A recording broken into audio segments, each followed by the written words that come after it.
Come on, I have an idea. This video is brought to you by viewers like you. Thank you. Make sure to subscribe and help get this video to 4,000 likes. And I say, hey! Arthur says there are some things that are best done by yourself, like tying your shoes or learning how to animate more than 5 frames per second. DW storms in to fat-shame her brother for eating all the pancakes.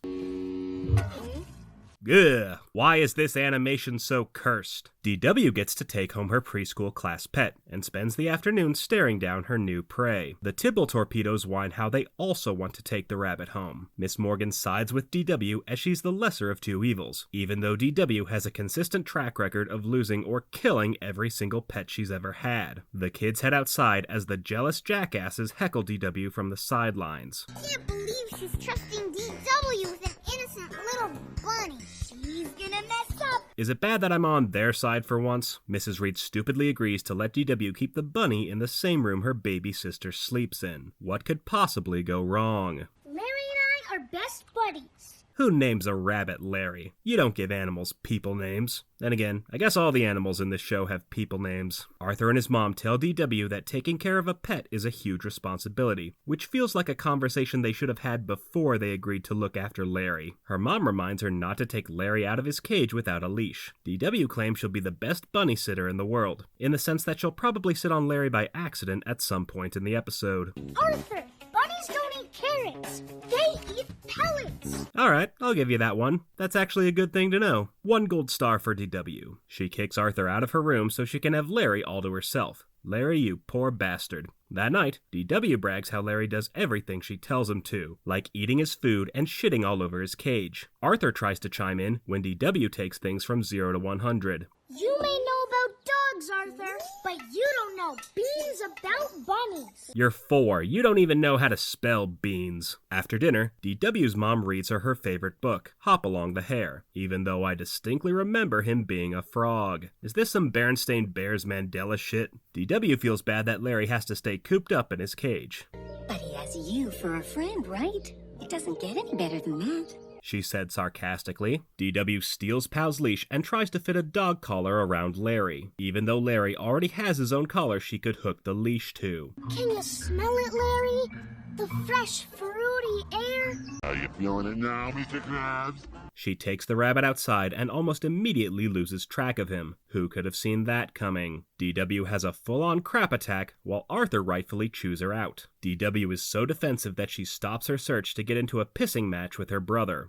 You lost Pal! Yeah, and whose fault was that? Also, yes, I know you all want me to review this movie, and I'm going to, but I'm saving it for when we reach 50,000 subscribers. So if you want me to review this sooner rather than later, please hit the subscribe button. DW yells at Arthur for being so mean, go figure, and bursts into crocodile tears. Instead of telling their parents, Arthur takes pity on his soul-sucking sister and goes to LaDonna for help. Cause who better to catch a rabbit than a bigger, slightly smarter rabbit? LaDonna and Bud head to the Reed house where they discover Larry escaped through a hole in the fence. DW continues to cry at the top of her lungs while LaDonna tries to assure her everything will be alright. And then Bud starts talking. Foxes are the worst. They can eat a bunny in one big go.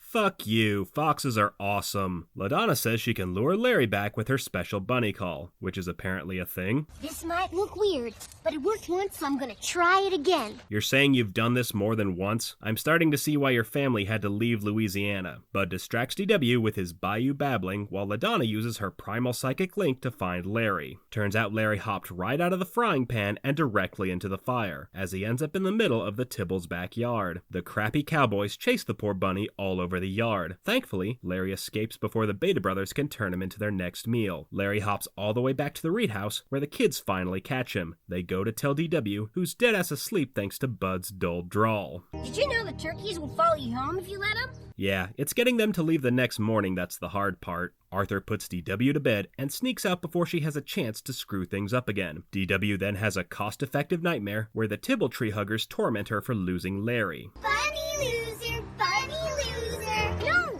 come back.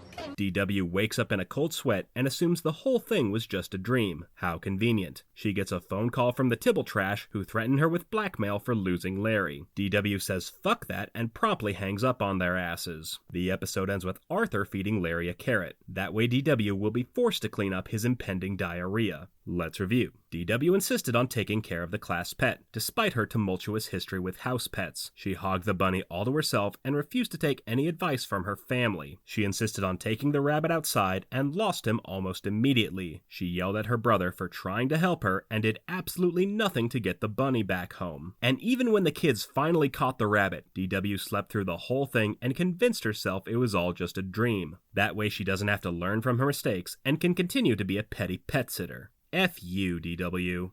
And I say, hey! Hey, I have a Patreon. Sign up at patreon.com/MattNiff to get your name in the thank you credits, along with early access to every FUDW and the chance to vote for future episodes. If there's a movie or show you'd like me to talk about, top-tier patrons can commission a review for my channel. Check out the link in the description to become an FUDW superfan. Also, I'm now on Cameo, so make sure to check out my profile to get a personalized FU video.